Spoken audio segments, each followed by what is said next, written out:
Boa noite a todos. Prazer estar novamente aqui no Espaço Novo Tempo, revendo os velhos conhecidos, amigos, pois eu quero abraçá-los, cumprimentá-los mais de perto. E dando continuidade a essa bela série Projeto Start, a gente vai falar sobre um tema que eu vou explicar direitinho, né? Claro, a minha função hoje aqui é explicar, né? Sendo professor, instrutor bíblico, uma expressão teológica chamada doutrinamente de sacudidura. Sacudidura, uma expressão que nem é muito usual nos nossos dias, né, Celso? Mas esse ano no Projeto Start, eu venho falando com muito prazer, com muita alegria, sobre assuntos relacionados ao Espírito Santo. E nessa vastidão de temas, nós trabalhamos alguns encontros Start no semestre passado sobre o Espírito Santo, e hoje não será diferente. O tema sacudidura, ele está dentro de um panorama profético, né, que nós chamamos escatológico do fim dos tempos, que ele é muito importante para nós que estamos nos preparando para a volta de Jesus. É muito importante. Nós temos que saber que existem apenas dois caminhos, queridos. Existem dois caminhos, não existem 3, 4, 5, 6. O caminho de Deus é um só. E o outro, ou os outros que possam ter, não são os caminhos de Deus. E são, às vezes, muito parecidos, mas o parecido não é igual ao verdadeiro, então não é o correto, não é o verdadeiro a se seguir. Não é o caminho certo. Nesse mundo de muito relativismo, existe uma certeza absoluta qual o caminho que a gente deve seguir. Não é por outro motivo que Jesus falou em São João 14, versículo 6, que ele é o caminho, a verdade, a vida. Artigos definidos. Ele não disse, eu sou um caminho, eu sou uma verdade que surgiu, eu sou uma vida que você pode escolher. Não. Ele veio na missão de resgatar a humanidade, dando a opção única que nós precisamos ter. Não existem outros. E aqui já temos aqui a imagem projetada. Nós vamos ter hoje projeção de textos bíblicos e, eventualmente, eu vou convidá-los a abrirem a Bíblia. Fiquem com suas Bíblias apostos, por favor. Seja no smartphone, no seu tablet, no papel, no velho e bom papel, né? Nós vamos, então, iniciar o nosso estudo lendo a Palavra de Deus aqui na tela, mas antes de eu ler o texto que já está projetado, eu quero fazer aquilo que é importantíssimo. Pedir a presença do Espírito Santo através de uma oração. Onde 2 ou 3 estiverem reunidos, eu estarei entre eles. Então, da maneira como você está aqui na sua fronte, vamos orar comigo. Nosso Pai amado, mais uma vez, nesse dia, eu venho aqui abrir uma classe bíblica, um estudo sobre a Tua Palavra.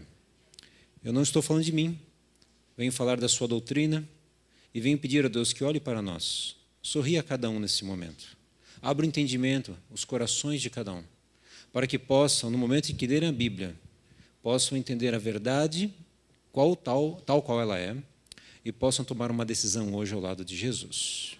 Seja reafirmando, seja essa verdade sendo inédita hoje para alguns que venham ouvi-la. Nós lhe pedimos e lhe agradecemos, em nome de Jesus. Amém. O primeiro texto que está projetado aqui é Oséias 4, versículo 6. É muito importante. Diz assim, o meu povo foi destruído por falta de conhecimento. Uma vez que vocês rejeitaram o conhecimento, eu também os rejeito como meus sacerdotes. Uma vez que vocês ignoraram a lei do seu Deus, eu também ignorarei seus filhos.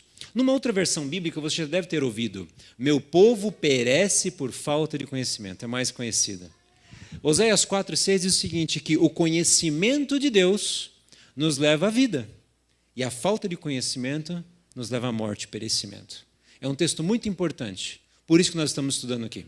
Segundo texto, certamente o Senhor Deus, ou o Senhor soberano, não faz ou não fará coisa alguma sem revelar o seu segredo aos seus servos, os profetas. O profeta bíblico, as mensagens que estão na sua Bíblia, as mensagens que os profetas deixaram escritas ou que foram anotadas, elas são importantíssimas para que você entenda os segredos de Deus. Todos? Não, só o que Deus quer revelar. Nunca tenha a pretensão de achar que, eu tenho que saber tudo que Deus sabe. Não, nunca. Esse foi o engano de Adão e Eva. Querem ser igual a Deus? Vou contar tudo para vocês. Você já pensou se você pudesse ler a mente de todo mundo e saber o que os outros estão pensando de você e do mundo todo? Que sofrimento que nós teríamos. Nós não temos capacidade para suportar isso.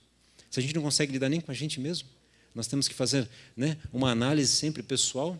Nós mesmos já somos difíceis para nós mesmos. Quanto mais agora eu querer ser igual a Deus para dominar e controlar e saber de todo mundo. Então, veja bem, o conhecimento de Deus ele vem na exata medida da necessidade que nós temos. Deus não vai fazer alguma coisa sem te revelar os seus segredos aos seus servos, os profetas. E no tocante, o que Deus vai fazer? Os acontecimentos que a gente chama de escatológicos do fim do mundo. As coisas que vão acontecer, os sinais, as técnicas bíblicas de você filtrar o que é de Deus e o que não é de Deus. Discernir os espíritos, discernir os verdadeiros e falsos profetas, as verdadeiras e falsas igrejas. Opa, tem falsa igreja, gente? Sim ou não? Sim, existe. Se não fosse assim, Senhor Jesus não teria falado que surgiriam falsos cristos e falsos profetas. Porque profeta não é somente aquele que vê o futuro. Profeta é aquele que fala em nome de Deus. O falso profeta é aquele falso pregador. Aquele que prega pela conveniência, aquele que prega... Deixa eu pegar o pessoal do canto aqui, coitado, tem uma coluna aqui que, né, eles ficam isolados, né? Discriminação não pode. Né? Então, Deus, eu vou olhar para vocês também, viu? Deus fala que a gente tem que abrir o leque para todos. Né? Então, veja só, queridos, Deus, o profeta é aquele que fala em nome de Deus. Ele não só fala do futuro, mas ele fala como deve ser o viver, como deve ser o seu dia a dia. Vejam os profetas que surgiam no povo de Israel, no meio do povo de Judá. Jesus também tinha uma função profética. Jesus era um profeta. Os apóstolos, os discípulos eram profetas. Quando o pregador fala em nome de Deus uma boa palavra, ele fala em nome de Deus como uma profecia. O dom profético na igreja remanescente é reconhecido porque a profecia ela faz com que o povo não se corrompa. E a gente vai saber os passos que Deus vai dar. Quando a gente estuda o Apocalipse e logo mais os acontecimentos e esse tema sacudidura, nós estamos lendo uma mensagem que foi profetizada para a nossa certeza e para que a gente não entre em pânico e para a gente saiba direitinho onde a gente vai chegar. Aliás, aproveitando, hoje o tema é sacudidura. Daqui 15 dias, eu vou falar sobre um outro tema chamado tempo de angústia, que também é uma questão profética muito importante. Por quê? Porque tempo de angústia haverá próximo do fim do mundo, na iminência desse mundo acabar, próxima à volta de Jesus. Mas ainda estamos falando do tempo de sacudidura, estamos na introdução. Terceiro texto. Não havendo profecia, o povo se corrompe, mas o que guarda a lei, esse é bem-aventurado. Quando não há profecia, o povo se corrompe. Por que o povo se corrompe? Porque o povo não começa mais a se lembrar das verdades bíblicas, começa cada um tomar o seu rumo, e daí o que acontece? Cada um começa a pensar diferente, e a profecia ela serve como um trilho para colocar a nossa vida nesses trilhos. A palavra de Deus toda é formada por profecia. Então, nós temos aqui agora um grande cenário que nós vamos trabalhar, e eu vou pedir uma ajuda do Celso e mais alguém. Eu quero passar de novo um gráfico que eu imprimi para que vocês acompanhem comigo. Okay? Um panorama dos últimos... Eu não sei se tem para todos, Celso, mas se tiver para todos, seria melhor. Não sei se estão todos aí. Se tiver alguma coisa pessoal minha, você me devolve depois. Viu? Eu nem vi que eu estou mandando tudo para você. Ok. Se tiver. Nós vamos ver aqui o próximo passo aqui, é esse cronograma dos eventos finais. A gente já trabalhou isso daqui um dia, falando sobre chuva serôdia e tudo mais. Né? Esperar que todos tenham. Ok. Isso é para vocês, tá bom? Anotem, escrevam. Com o papel na mão e com a projeção dada aqui, nós temos acesso agora a trabalharmos o nosso tema com mais tranquilidade. Ok?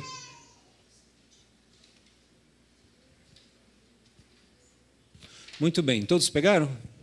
Todos conseguiram, Celso? Deu para todos? Amém, que bom. Queridos, esse daqui é um quadro que você deve guardar na sua Bíblia. Não é fácil de entender, mas isso daqui é um compêndio de tudo que está... Tem aqui? Tem? Ok, ótimo. Nós vemos aqui, então, escrito na esquerda, esses acontecimentos que antecedem o fim do tempo de graça não se prendem em uma ordem cronológica. Eles são até certo ponto simultâneos e continuarão até que se feche a porta da graça. Então, primeiro texto, o primeiro item que nós temos é reforma espiritual. Ok? Selamento, chuva serôdia. Esse daqui está um pouco diferente do que eu quis fazer com vocês, porque eu não tinha exatamente esse, ok? Mas no papel de vocês, reavivamento e reforma. Primeiro quadradinho na horizontal aqui. Reforma espiritual, reavivamento e reforma. Para que Jesus volte, acontecerão alguns eventos que estão no quadro que vocês têm em mãos. Reavivamento e reforma, selamento, chuva serôdia, alto clamor e término da obra, e a sacudidura. Ok? Que é o que nós vamos falar hoje. O que é reavivamento e reforma? Reavivamento e reforma, reavivamento é reviver, tornar a viver a vida espiritual. Pessoas mortas espiritualmente. E reforma? Reforma é para quem já está vivendo uma vida espiritual, mas precisa de mudar os seus hábitos, os seus costumes e o seu estilo de vida. Para que o Espírito Santo seja derramado na Igreja de Deus, como obra final para a pregação do Evangelho, Mateus capítulo 24 fala, e será pregado esse Evangelho a todo mundo, então virá o fim.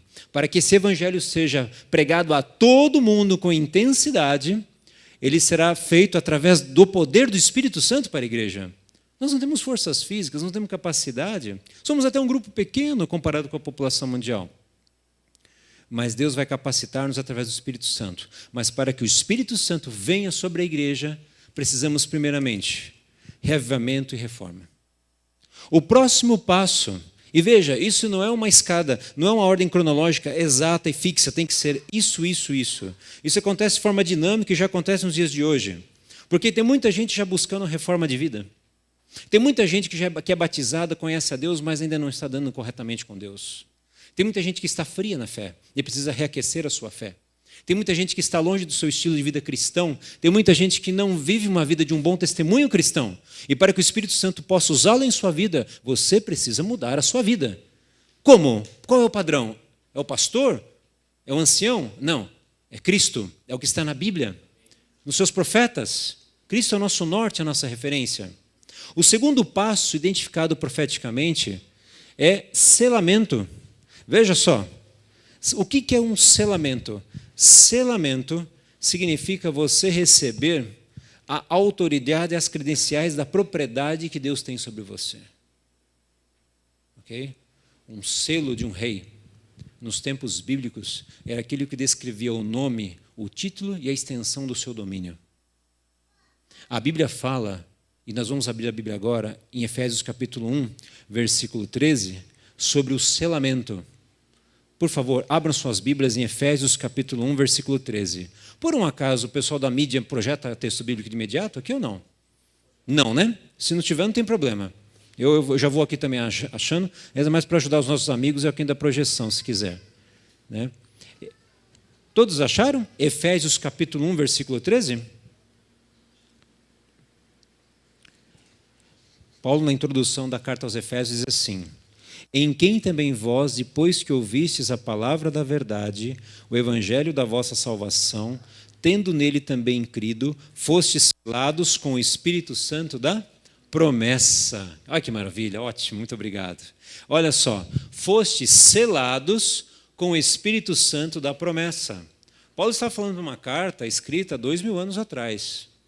É por isso que eu digo, o selamento, ele vai se intensificar e vai se cristalizar de forma definitiva próximo da volta de Jesus. Mas quando você começa a caminhar com Cristo, quando você desce as águas, quando você começa a sua jornada cristã, o que acontece? Você já está sendo selado pelo Espírito Santo, recebendo a marca de Deus em sua vida, sendo confirmado para o céu. Um outro texto, por favor me ajudem, Efésios capítulo 4, versículo 30. Vou esperar a projeção então. Efésios capítulo 4, versículo 30. E não entristeçais o Espírito de Deus, no qual fostes selados para o dia da redenção. Então o Espírito Santo é o agente selador que autentica você e fala assim, você é propriedade de Jesus. E o dia da redenção é para a volta de Jesus. O Espírito Santo é o agente então que faz esse selo. E nós temos uma expressão bíblica que quando você começa a sua vida cristã, Jesus fez uma obra grandiosa, ele te justificou.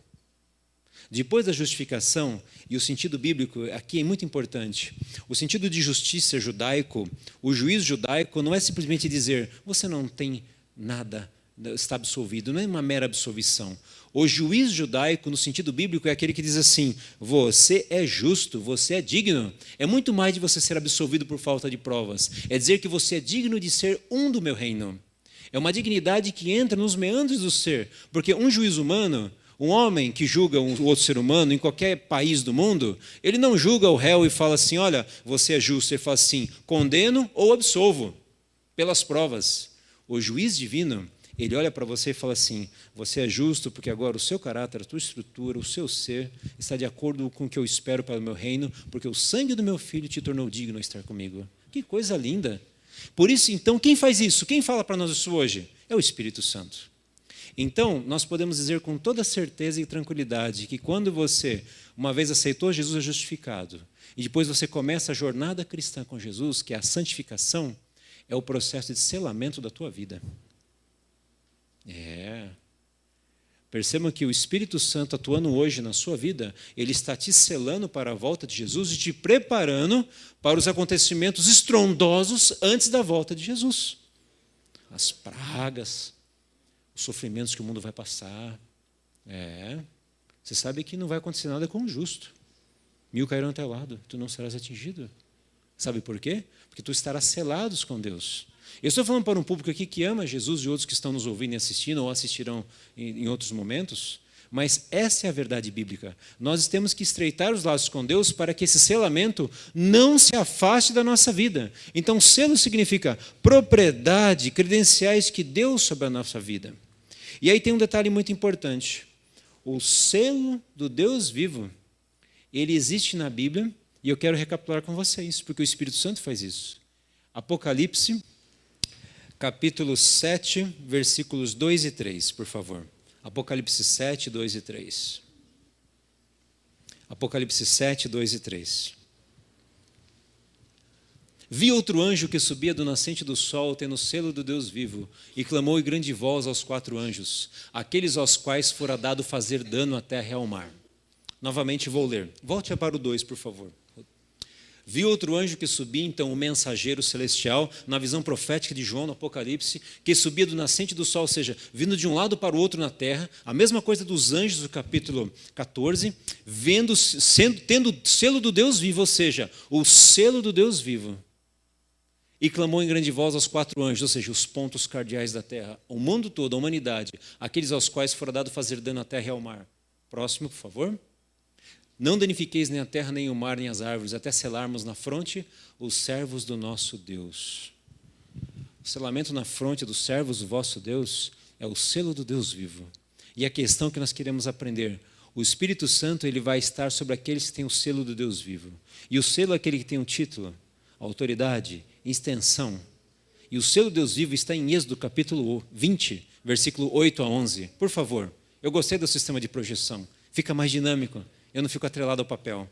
Êxodo capítulo 20, versículos 8 a 11. Vamos lá. Êxodo 20, versículo 8 a 11. Estamos ainda falando do selamento. Lembra-te do dia de sábado para o santificar. Quantos mandamentos são os mandamentos de Deus, queridos? 10. Ok. Dos 10 mandamentos, o único mandamento que tem a palavra santo, 2 vezes repetidas, é o sábado. A primeira etapa, a primeira coisa é dita aqui. Volta. Santificar. Em algumas Bíblias está dito assim, lembra-te do dia de sábado para o torná-lo santo. Ou em outras versões, porque ele é santo. Santo significa separado. E quando a Bíblia fala santo, separado, é porque Deus separou. Deus separou para um propósito especial. Então, a primeira vez que aparece, se você está com a sua Bíblia escrita, ou se você tem recursos aí de grifar, grife a primeira passagem do sábado que fala que ele é santo. Vamos andando então, por favor. 20, versículo 9. 6 dias trabalharás e farás toda a tua obra. Então ele está explicando. 20, versículo 10. Mas o 7º dia é o sábado do Senhor, teu Deus. Não farás nenhum trabalho, nem tu, nem o teu filho, nem tuas filhas, nem teu servo, nem a tua serva, nem o teu animal, nem forasteiros das suas portas para dentro. Uma rápida parada aqui, por favor. Os 10 mandamentos, eles são principiológicos. Por quê? Eles transcendem as eras e não caem à validade. Por que são principiológicos? O israelita, numa sociedade sem energia elétrica, sem água encanada, e uma economia totalmente baseada no sistema agrícola, ele guardava o sábado e entendia muito bem o que era a vontade de Deus e o que era guardar o sábado. Nós hoje que vivemos na nossa sociedade da internet, uma sociedade moderna, século XXI, geração X, Y, Z, sei lá com que geração que estamos hoje, né? Que os filhos estão nascendo, nós entendemos também o mesmo princípio da guarda do sábado frente a toda a tecnologia que nos apresenta, porque ele não cai de moda, porque é um princípio eterno, é uma lei cósmica. E o âmago disso é o seguinte: o sábado, ele não é um dia de você ir à igreja. Eu sempre, quando falo do sábado para as pessoas, eu falo assim: sábado não é dia de ir na igreja. Ele também é o dia de ir à igreja. Mas ele é um templo no tempo. Trava a língua, tá? Um templo no tempo. Por quê? São 24 horas de adoração.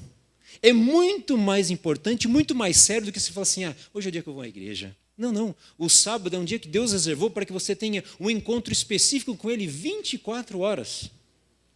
E esse é um mandamento que chama exclusivamente para adoração. Os outros mandamentos são mandamentos proibitivos. Não, não, não, não. O sábado diz assim: venha para adorar. É um mandamento que chama para o soberano do universo. Mas eu falei que ele é o selo. E vamos ver o selo então, próximo versículo. Porque em 6 dias, olha só porque você deve guardar o sábado, o dia verdadeiro de adorar ao Senhor. Fez o Senhor os céus e a terra, o mar e tudo que neles há, e ao 7º dia descansou. Por isso o Senhor Deus abençoou o dia de sábado e o santificou. Deus criou o mundo e tudo que neles há. Deus descansou e o Senhor abençoou o dia de sábado. Aqui nós temos o Senhor Deus dos exércitos, que Ele é criador, a função que Ele exerce, a soberania e a extensão, porque é todo o céu e a terra. As 3 características de um selo que se repetem em Apocalipse capítulo 14, versículos 1 a 3. Você tem aqui: Deus é o criador, Deus é o soberano, e Deus tem toda a sua jurisdição sobre a terra, e por isso o sábado, ele é o único mandamento, o único versículo de toda a Bíblia. Você pode fazer uma pesquisa que você vai identificar como uma característica de um selo real dos tempos bíblicos. Então agora, associando com Efésios 1:13 e o outro 4:20 que nós lemos, quando fala do selamento, o selo do Deus vivo é receber o Espírito Santo, porque o Espírito Santo vai confirmar aqueles que obedecem a Deus e todos os seus mandamentos, e em especial o 4º mandamento. Então notem que, à medida que você vai conhecendo a Jesus, é uma progressão a vida cristã. Isso chama-se santificação. Até aqui tudo bem? Ok? Vamos andar?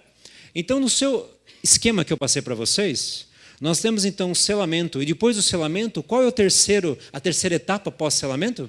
O que está escrito aqui? Para ver se vocês estão prestando atenção comigo. Chuva serôdia. A chuva serôdia. Que nós conversamos, pode voltar ao slide original, por favor? A chuva serôdia. Que a chuva serôdia, nós estávamos conversando nos últimos starts, é o derramamento do Espírito Santo para que você possa agora, você já é de Jesus, pregar o Evangelho com intensidade, tal como aconteceu no tempo do Pentecostes. Lembra-se desse quadro? A Bíblia, historicamente, e na Palestina, chuva temporã, a chuva que caía para os grãos. Pedro e a senhora White, escrevendo sobre esse assunto, ela colocou a chuva temporã, que é do plantio dos grãos, do plantio dos grãos para começar a plantinha a crescer, foi o Pentecostes, 50 dias após a morte de Jesus. A chuva serôdia, que na Palestina é aquela chuva mais tardia, porque serôdio é tardio, que vem mais tarde. Era aquela chuva naquela climatologia hebraica, naquela região, na época que o clima ainda era mais reguladinho, hoje não é. Era naquele período antes da colheita, onde que os grãos dos cereais, principalmente que eles plantavam cereais, precisavam de água para encher, né, as suas espiguetas ali, para poder depois ter uma boa colheita. Você sabe que quando você planta, não adianta você ter boa chuva só no começo, né? Você tem que ter uma boa chuva também, próximo, não na colheita. A chuva nunca vem na colheita, a chuva vem antes da colheita. Por isso que essa analogia bíblica é muito importante. O Espírito Santo foi dado no Pentecostes, Atos capítulo 2, e nós chamamos então chuva temporã. E aqui você vê Atos capítulo 2, preparo do solo para o plantio, Joel 2, 23 a 28. Próximo da volta de Jesus, chuva serôdia. O que é chuva serôdia? É a chuva que vai anteceder a colheita da igreja. A colheita do trigo, porque tem um joio. Daí vem a sacudidura. Vamos voltar. Chuva serôdia. Amadurece os grãos para a colheita. É o tempo atual. Vocês estão entendendo? Você está se preparando para receber o Espírito Santo não como uma novidade, mas agora para receber mais uma tarefa de um velho e conhecido amigo. O Espírito Santo, na chuva serôdia, ele não vai ser desconhecido da igreja que é militante, daquele que é fervoroso e buscador de Deus. Não. Na chuva serôdia, o Espírito Santo é um velho e bom amigo, uma voz que você sempre ouviu, é a verdade mais intensa. Só que agora você vai ter, eu posso brincar até, posso até ser exagerado, vai ter superpoderes, eu quero dizer. É nesse momento em que você verá igrejas sendo abaladas com pregações inéditas de pessoas que estavam há 20, 30 anos ouvindo um pregador. Eu conheço muitas pessoas que eu prego o evangelho, às vezes eu converso, e elas não querem sair da igreja delas por uma questão de conveniência de família, por exemplo.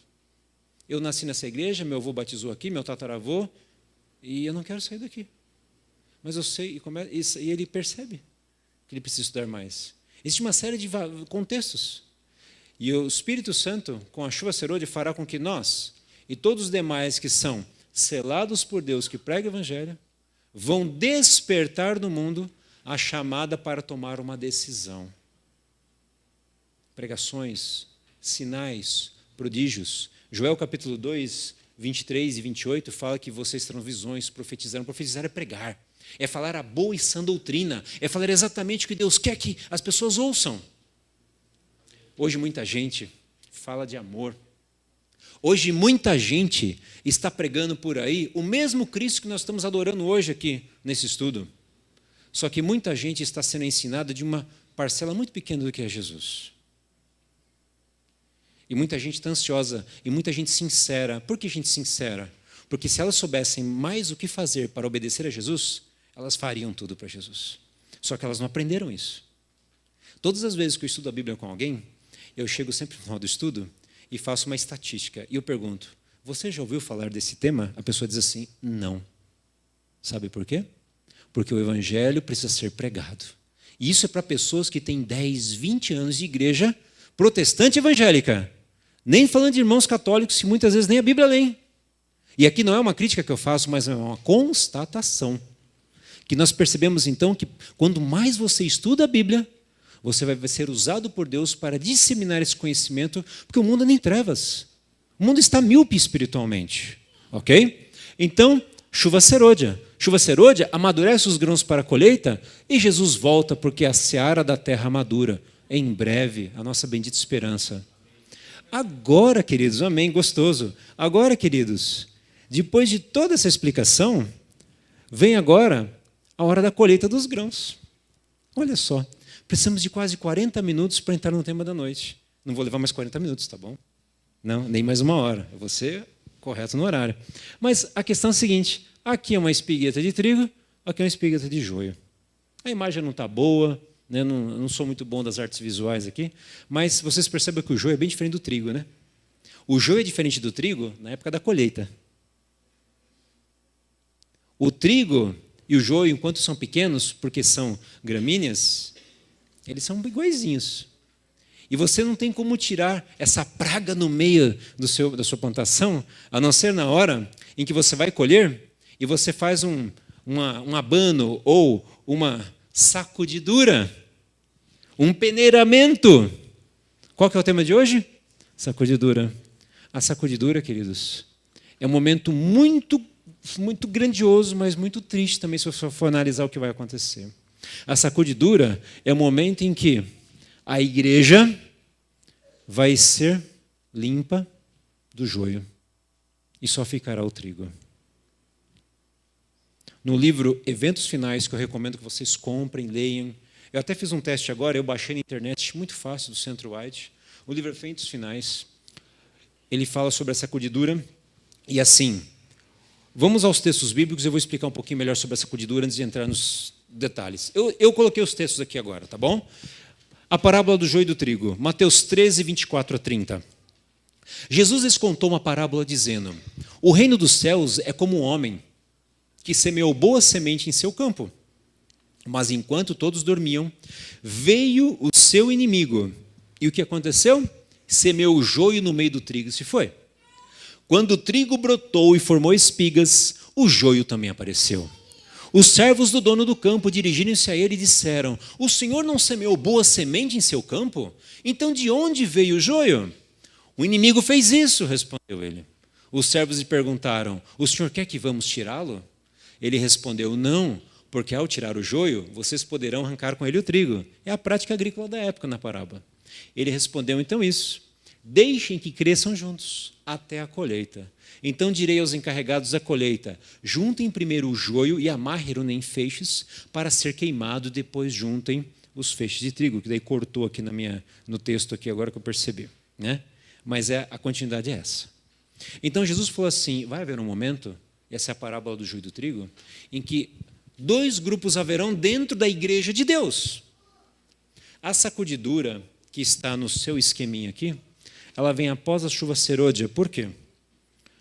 Eu posso andar aqui, Paulo? Posso?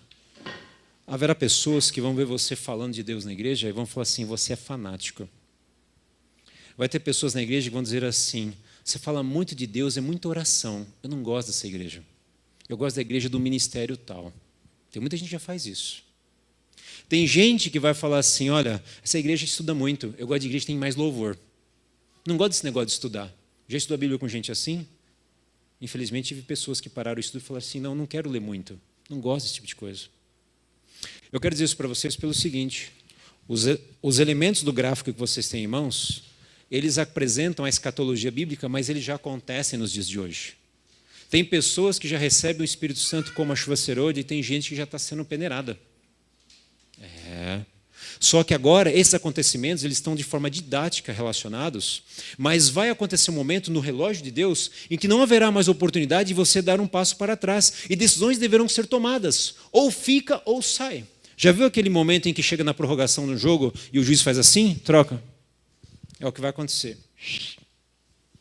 Sai o time de Jesus, ou sai quem é desse time, vai para o outro, ou troca o time. Quer dizer o seguinte: o Sr. White coloca: igrejas trocarão os seus membros. Pessoas que faziam parte do nosso grupo irão embora. E outros que não conhecíamos farão parte do nosso grupo. Parece que eu já vejo isso hoje. Eu vejo gente que parecia ser forte e vai embora. E gente que eu nunca conheci, é uma glória, uma bênção. Por quê? Porque está se entregando a Jesus. E Deus não é injusto com ninguém, querido. Sabe por quê? O Espírito Santo está trabalhando constantemente para que você nunca se afaste e nunca seja o joio. Porque quando você se afasta do Espírito Santo, e afastar-se do Espírito Santo é negar a salvação de Jesus, esse é chamado pecado contra o Espírito Santo. Tem igrejas cristãs que dizem que o pecado contra o Espírito Santo é o adultério. Está errado. Já ouviram isso? O pecado contra o Espírito Santo é a negação sistemática contínua contra em face do convite para o arrependimento. Quando que eu sei que alguém pegou contra o Espírito Santo? Não sei, porque o juiz é Deus. A missão da igreja não é julgar. A missão da igreja é pregar. Você pode ter pessoas com vários conflitos, não importa os conflitos. Não importa se a pessoa uma hora está na igreja ou outra hora saia, não importa isso. O perigoso é que numa dessas saídas, decida nunca mais voltar. E o Espírito Santo, por todas as tentativas que ele vai fazer para essa pessoa estar ao lado dele, ele não poderá agir porque o livre-arbítrio é um princípio imutável que Deus deu. Jesus sabia que Adão e Eva iam pecar e Deus viu a desgraça que trouxe ao mundo. O Espírito Santo hoje está atuando incessantemente sobre cada um. E quando ocorrer a sacudidura, que vem pós-chuva serôdia, o mundo vai estar abalado, a igreja vai estar crescendo, vai ser um momento maravilhoso, mas vai ser um momento triste também, porque decisões estarão sendo tomadas. E isso é o que eu devo alertar a vocês, é meu dever essa noite, antes de a gente ir embora. Nós não devemos brincar com a nossa vida espiritual. Nós não devemos brincar com as coisas de Deus. A gente ouviu a palavra de Deus, sentiu no coração que eu devo mudar, é Deus falando. Tome uma decisão, mude. A Bíblia fala: hoje é o dia da salvação. Não endureçais a sua voz, como o povo fez no deserto. Não endureçais, porque Jesus está às portas. Voltando ao gráfico que vocês têm em mãos, vocês percebam que eu pulei aqui, falei do alto clamor e término da obra, e fui direto para a sacudidura, porque o alto clamor e término da obra é uma expressão que nós usamos na teologia como a pregação do Evangelho. E essa pregação do Evangelho, ela vai atingir pessoas de todas as denominações. Todas. Deus tem pessoas maravilhosas em todas as igrejas. Me ajude o pessoal da sonoplastia, Apocalipse capítulo 18, versículo 4. Apocalipse 18, versículo 4. Nós vamos ver aqui, se você quiser abrir na sua Bíblia também. Em Apocalipse 18, versículo 4, diz assim: eu ouvi outra voz do céu dizendo: retirai-vos dela, povo meu, para não serdes cúmplices em seus pecados e para não participardes dos seus flagelos. Retirai-vos dela, povo meu. O texto do Apocalipse 18 está falando de Babilônia. Deus está falando que ele tem um povo que ele ama em Babilônia. Babilônia é a igreja falsa, é a confusão religiosa. E Deus está falando assim: sai dela. Sai dela para você não ser cúmplice. Cúmplice significa, no sentido leigo da palavra, participante, coautor de um crime contra Deus, pecado contra Deus, para que você não receba as penas, participar dos seus flagelos. Deus está falando o seguinte: tem muita gente que o Espírito Santo está falando e vai mudar de placa, vai passar a seguir os mandamentos de Deus para receber o selo de Deus. Por quê? Porque está ouvindo isso: retirai-vos dela, povo meu. Você quer ver isso acontecendo? Evangelho de João, capítulo 10. Evangelho de João, capítulo 10. Versículo 14 em diante. Evangelho de João, capítulo 10, versículo 14 em diante. Eu sou o bom pastor. Conheço as minhas ovelhas e elas me conhecem a mim. Até aqui, tudo bem. Você conhece esse texto? Próximo versículo, por favor. 15. E assim como o Pai me conhece a mim, e eu conheço o Pai, e dou a minha vida pelas ovelhas, e dou a minha vida pelas ovelhas. Ponto. 16. Ainda tenho outras ovelhas, não deste aprisco. A mim me convém conduzi-las. Elas ouvirão a minha voz, então haverá um rebanho e um pastor. O que é isso? É a mesma coisa de Apocalipse 18, 4, no alto clamor, antes da sacudidura. Quando vem a chuva serôdia, então, a pregação do Evangelho. Estão acompanhando comigo? Vem a pregação do Evangelho, alto clamor. O mundo se inflama dessa pregação que nunca ouviram. E daí o que acontece? O povo de Deus que está em outros grupos religiosos. E às vezes nem na igreja. Pessoas que se dizem ateias. Sabia que tem gente que se diz ateu, mas na verdade acredita em Deus? Até a brincadeira, né? Dizem que quando o avião cai, o ateu grita, meu Deus, né? Não é verdade? Mas brincadeiras à parte, não quero ver ninguém estando no avião que cai. Nós temos pessoas que têm um coração sincero e que, por algum motivo no destino, tiveram um problema numa igreja, brigaram com alguém religioso, tiveram um preconceito ou sofreram bullying, alguma coisa aconteceu na vida delas, e Deus entende aquela pessoa por estar afastada, e naquele momento Deus vai chamá-la para ser selada e ficar com o povo de Deus. Queridos. Aconteceu isso na pregação do Evangelho, quando Pedro pregou em Atos. Pedro pregou no Pentecostes, daqui a pouco, o povo que já era de Israel, os descendentes de Abraão, no sentido genético, estavam ali, todos ali chegando para o Evangelho, daqui a pouco os gentios, a igreja crescendo, e as pessoas ficaram assim: como que pode um negócio desse? Pode, porque é o poder do Espírito Santo. Tanto que o livro de Atos dos Apóstolos, a gente chama também de livro de Atos do Espírito Santo, porque o Espírito Santo conduziu a igreja para proclamar as verdades de Cristo Jesus. Acontecerá um segundo Pentecostes. Acontecerá um segundo reavivamento, tal como aconteceu, só que só houve na Judeia, agora vai acontecer no mundo todo. Acontecerá uma pregação maravilhosa. Nós vamos ver assim coisas que a gente vai falar assim: olha, eu não quero mais trabalhar, eu quero pregar o Evangelho. Vai acontecer isso mesmo. Por quê? Porque você vai chegar num momento que não precisa mais trabalhar, porque você percebe, como estudioso da palavra de Deus, que Jesus está às portas. Pessoas que vivem muito dos negócios, do mundo, dinheiro, preocupações, carreira, ambições. Vai chegar na hora, e a senhora White escreve sobre isso no livro Eventos Finais, a gente vai ter que parar tudo isso, não porque a gente está sendo forçado, porque a gente sabe que chegou o momento. No livro Grande Conflito, é escrito que quando Jerusalém foi destruída no ano 70, nenhum daqueles que ouviram a mensagem de Jesus morreram no cerco de Jerusalém. Sabia? Diz os historiadores que houveram dois cercos romanos. O primeiro cerco, ninguém sabe por quê. Os romanos cercaram, desfizeram o cerco e foram embora. E os judeus comemoraram, que coisa, nós somos o povo de Abraão, aquele orgulho denominacional que os judeus tinham, que isso é um perigo. Mas depois desse período, as portas de Jerusalém chegaram a se abrir de forma miraculosa, sozinha. E aqueles que ouviram as pregações de Jesus, de Mateus 24, quando virem Jerusalém sitiada, fujam para os montes. Nenhum cristão que ouviu a palavra de Jesus morreu no cerco, naquele massacre do ano 70 de Jerusalém, porque o seu no cerco veio para ficar até o fim. E foi quando o templo foi destruído, quando Jesus falou assim, não ficaria pedra sobre pedra. As mesmas coisas acontecerão conosco, desde que nós saibamos em qual grupo queremos estar e estudemos a palavra de Deus. Apocalipse 1,7 fala assim, bem-aventurado aquele que ouve, aquele que lê e que guarda as palavras da profecia. Por quê? Porque o quê? O fim está próximo. Quando você pega o gráfico novamente, deixa eu ver aqui, eu vou voltar ali a imagem do gráfico, por gentileza, mas o gráfico vocês têm em mãos. Vocês percebem, então, para nós concluirmos, infelizmente, chegamos ao final do nosso tempo. Reavivamento e reforma, então, primeira etapa. Selamento, ok? Chuva serôdia, estão comigo? Alto clamor. Sacudidura. Tempo de angústia prévio. Tudo isso daqui acontecendo de forma dinâmica, mas está simplesmente didaticamente diferenciado para que nós pudéssemos explicar rapidamente aqui para vocês. Primeiro começa com a reforma espiritual, mas eu quero que vocês atentem. Na linha horizontal, temos duas coisas aqui. Hoje, decreto dominical, fim do tempo da graça. O que é decreto dominical? Esse é assunto para um outro estudo.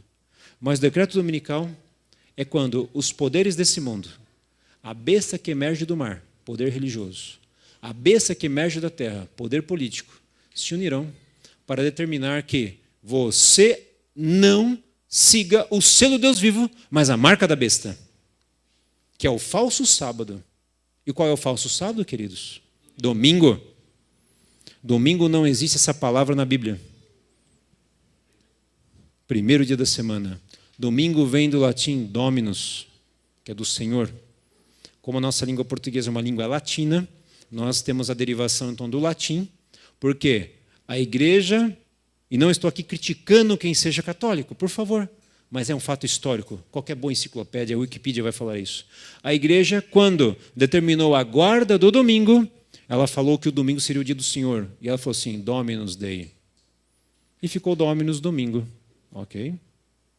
Mas, parando por aqui, quando todos esses acontecimentos vierem, haverá um decreto dominical que vai fazer com que nós saiamos das cidades. E vai haver um pequeno tempo de angústia, que é o próximo start. Serão 3 períodos de angústia. E a porta da graça se fecha. E eu falei que existe o pecado contra o Espírito Santo. Individualmente hoje, alguém pode pecar e não se salvar. Mas Deus é que sabe. Mas vai chegar um momento em que a obra intercessora de Jesus no santuário celestial se encerra. E é o fechamento da porta da graça. Não haverá mais salvação. Estarão todos selados e confirmados para a volta de Jesus. Por quê? Daí virão as pragas. Virá os 2 últimos tempos de angústia.